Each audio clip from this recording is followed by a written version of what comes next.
Let's take a look at the automatic luminance tracking. So what I have here are some particles that are rendered with a particle system, and then I've pre-composed that particle system, and now Optical Flares is rendering a lens flare for each of those particle spots.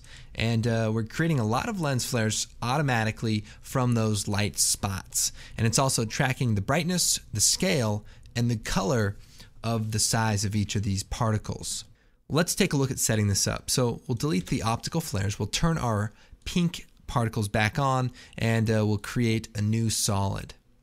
So then we'll choose Effect, Video Copilot, Optical Flares, and I'm going to change the preset to one that should be available with the package. It's called Subtle Cool, and I just haven't organized them all yet. And we'll hit OK. And we're going to change the positioning mode from 2D, which is where we move it around in the screen, to luminance. And then we select the layer we want to track, which is our particles layer, and automatically we get particles.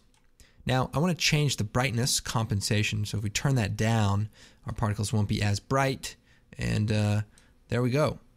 There's a few settings here, depending on how essential the detail is. If you lower this, you won't have to render as much. And it's not half quality, but it's half sampling. So maybe some of the smaller particles won't register. But if you're only dealing with larger particles anyway, you won't have to worry about that. So kind of a fast feature.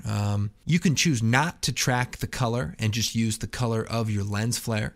And you can also control whether or not to track the scale or the brightness. So if you don't track the scale, the lens flares will all be exactly the same size, and likewise with the brightness, they'll all be the same brightness. Otherwise, we turn it all on, and we can even turn our particles back on and change the transfer mode to screen, and everything is there, and it's having a good time.